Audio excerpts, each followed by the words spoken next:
श्रीमद् भगवद गीता अध्याय 1। कुरुक्षेत्र के युद्ध स्थल में सैन्य निरीक्षण। धृतराष्ट्र ने कहा, हे संजय, धर्म भूमि कुरुक्षेत्र में युद्ध की इच्छा से एकत्र हुए मेरे तथा पांडु के पुत्रों ने क्या किया?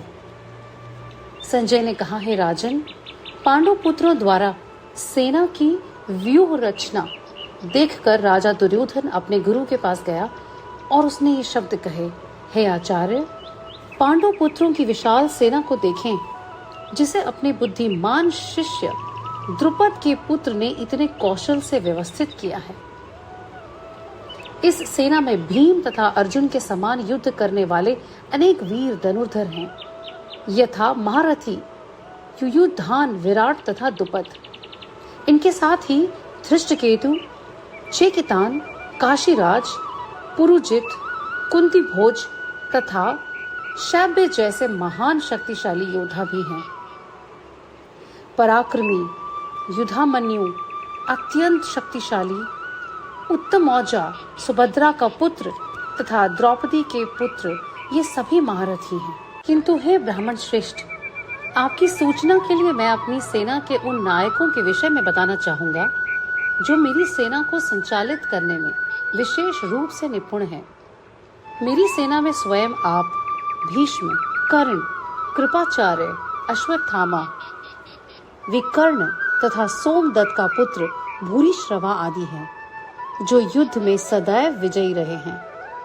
ऐसे अन्य अनेक वीर भी हैं जो मेरे लिए अपना जीवन त्याग करने के लिए उद्यत है। हे विविध प्रकार के हथियारों से सुसज्जित हैं और युद्ध विद्या में निपुण हैं। हमारी शक्ति अपरिमेय है और हम सब पितामह द्वारा भली भांति संरक्षित हैं, जबकि पांडवों की शक्ति भीम द्वारा भली भांति संरक्षित होकर भी सीमित है। अतएव सैन्य व्यूह में अपने अपने मोर्चों पर खड़े रहकर आप सभी भीष्म पितामह को पूरी सहायता दें। तब कुरुवंश के वयोवृद्ध परम प्रतापी एवं वृद्ध पितामह ने सिंह गर्जना की सी ध्वनि करने वाले अपने शंख को उच्च स्वर में बजाया, जिससे दुर्योधन को हर्ष हुआ। तत्पश्चात शंख, नगाड़े, बिगुल, तुरही तथा सींग सहसा एक साथ बज उठे। वह संवेद स्वर अत्यंत कोलाहल पूर्ण था।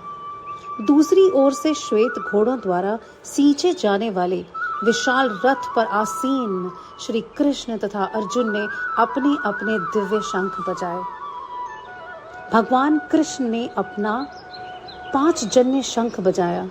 अर्जुन ने देवदत्त शंख तथा अति भोजी एवं अति मानवीय कार्य करने वाले भीम ने पौंड्र नामक भयंकर शंख बजाया। हे राजन, कुंती पुत्र राजा युधिष्ठिर ने अपना अनंत विजय नामक शंख बजाया तथा नकुल और सहदेव ने सुघोष एवं मणिपुष्पक शंख बजाए। महान धनुर्धर काशीराज, परम योद्धा शिखंडी, धृष्टद्युम्न, विराट, अजेय, सात्यकी, द्रुपद, द्रौपदी के पुत्र तथा सुभद्रा के महाबाहु पुत्र आदि सबों ने अपने अपने शंख बजाए। इन विभिन्न शंखों की ध्वनि कोलाहल पूर्ण बन गए, जो आकाश तथा पृथ्वी को शब्दायमान करती हुई धृतराष्ट्र के पुत्रों के हृदय को विदीर्ण करने लगी। उस समय हनुमान से अंकित ध्वजा लगे रथ पर आसीन पांडव पुत्र अर्जुन अपना धनुष उठाकर तीर चलाने के लिए उद्यत हुआ। हे राजन, धृतराष्ट्र के पुत्रों को व्यूह में खड़ा देखकर अर्जुन ने श्री कृष्ण से ये वचन कहे। अर्जुन ने कहा, हे अच्युत, कृपा करके मेरा रथ दोनों सेनाओं के बीच में ले चले, जिससे मैं यहाँ उपस्थित युद्ध की अभिलाषा रखने वालों को और शस्त्रों की इस महान परीक्षा में जिनसे मुझे संघर्ष करना है, उन्हें देख सकूं। मुझे उन लोगों को देखने दीजिए जो यहाँ पर धृतराष्ट्र के दुर्बुद्धि पुत्र को प्रसन्न करने की इच्छा से लड़ने के लिए आए हुए हैं। संजय ने कहा, हे भरतवंशी, अर्जुन द्वारा इस प्रकार संबोधित किए जाने पर भगवान कृष्ण ने दोनों दलों के बीच में उस उत्तम रथ को लाकर खड़ा कर दिया। भीष्म, द्रोण तथा विश्व भर के अन्य समस्त राजाओं के सामने भगवान ने कहा, हे पार्थ, यहाँ पर एकत्रित सारे कुरुओं को देखो। अर्जुन ने वहां पर दोनों पक्षों की सेनाओं के मध्य में अपने चाचा, ताऊओं, पितामहों, गुरुओं, मामाओं, भाइयों, पुत्रों, पौत्रों, मित्रों, ससुरों और शुभ चिंतकों को ध्यान से देखा। अर्जुन ने कहा, हे कृष्ण, इस प्रकार युद्ध की इच्छा रखने वाले अपने मित्रों तथा संबंधियों को अपने समक्ष उपस्थित देखकर मेरे शरीर के अंग कांप रहे हैं और मेरा मुंह सूखा जा रहा है। मेरा सारा शरीर कांप रहा है, मेरे रोंगटे खड़े हो रहे हैं, मेरा गांडीव धनुष मेरे हाथ से छूट रहा है और मेरी त्वचा जल रही है। मैं यहाँ अब और अधिक खड़ा रहने में असमर्थ हूँ। मैं अपने को भूल रहा हूँ और मेरा सिर चकरा रहा है। हे कृष्ण, मुझे तो केवल अमंगल के कारण ही दिखाई दे रहे हैं। हे कृष्ण, इस युद्ध में अपने ही स्वजनों का वध करने से न तो मुझे कोई अच्छाई दिखती है और न ही मुझे उसमें किसी प्रकार की विजय, राज्य या सुख की इच्छा महसूस होती है। हे गोविंद, हमें राज्य, सुख अथवा इस जीवन से क्या लाभ, क्योंकि जिन सारे लोगों के लिए हम चाहते हैं कि वे इस युद्ध भूमि में खड़े हैं। हे मधुसूदन, जब गुरुजन, पितृगण, पुत्रगण, पितामह, मामा, ससुर, पौत्रगण, साले तथा अन्य सारे संबंधी अपना अपना धन एवं प्राण देने के लिए तत्पर हैं और मेरे समक्ष खड़े हैं, तो फिर मैं इन सबको क्यों मारना चाहूंगा, भले ही वह मुझे क्यों न मार डाले। हे जीवों के पालक, मैं इन सभी से लड़ने को तैयार नहीं हूँ, भले ही बदले में मुझे तीनों लोक क्यों न मिलते हों। इस पृथ्वी की तो बात ही छोड़ दें। भला धृतराष्ट्र के पुत्रों को मारकर हमें कौन सी प्रसन्नता मिलेगी? यदि हम ऐसे आतताइयों का वध करते हैं तो हम पर पाप चढ़ेगा। अतः यह उचित नहीं होगा कि हम धृतराष्ट्र के पुत्रों तथा उनके मित्रों का वध करें। हे लक्ष्मीपति कृष्ण, इससे हमें क्या लाभ होगा और अपने ही कुटुंबियों को मारकर हम किस प्रकार सुखी हो सकते हैं? हे जनार्दन, यद्यपि लोग से अभिभूत चित्त वाले ये लोग अपने परिवार को मारने या अपने मित्रों से द्रोह करने में कोई दोष नहीं रखते, किंतु हम लोग जो परिवार के विनिष्ट करने में अपराध समझते हैं, ऐसे पाप कर्म में क्यों प्रवृत्त हों?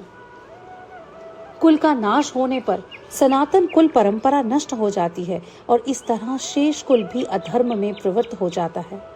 हे कृष्ण, जब कुल में अधर्म प्रमुख हो जाता है तो कुल की स्त्रियां दूषित हो जाती हैं और सतीत्व के पतन से ही वृषणी वंशी अवांछित संतानें उत्पन्न होती हैं। अवांछित संतानों की वृद्धि से निश्चय ही परिवार के लिए तथा पारिवारिक परंपरा को विनष्ट करने वालों के लिए नारकीय जीवन उत्पन्न होता है। ऐसे पतित कुलों के पुरखे पितृलोग गिर जाते हैं, क्योंकि उन्हें जल तथा पिंड दान करने की क्रियाएं समाप्त हो जाती हैं।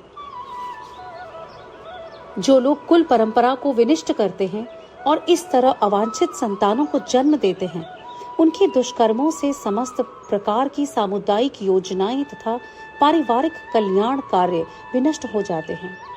हे प्रजापालक कृष्ण, मैंने गुरु परंपरा से सुना है कि जो लोग कुल धर्म का विनाश करते हैं वे सदैव नरक में वास करते हैं। ओह, कितना आश्चर्य की बात है कि हम सब जघन्य पाप कर्म करने के लिए उद्यत हो रहे हैं। राज्य सुख भोगने की इच्छा से प्रेरित होकर हम अपने ही संबंधियों को मारने पर तुले हैं। यदि शस्त्रधारी धृतराष्ट्र के पुत्र मुझ निहत्थे तथा रणभूमि में प्रतिरोध न रखने वाले को मारे तो यह मेरे लिए श्रेयस्कर होगा। संजय ने कहा। युद्ध भूमि में इस प्रकार कहकर अर्जुन ने अपना धनुष तथा बाण एक ओर रख दिया और शोक संतप्त चित्त से रथ के आसन पर बैठ गया। इस प्रकार भगवत गीता के प्रथम अध्याय कुरुक्षेत्र के युद्ध स्थल में सैन्य निरीक्षण का भक्ति वेदांत तात्पर्य पूर्ण हुआ।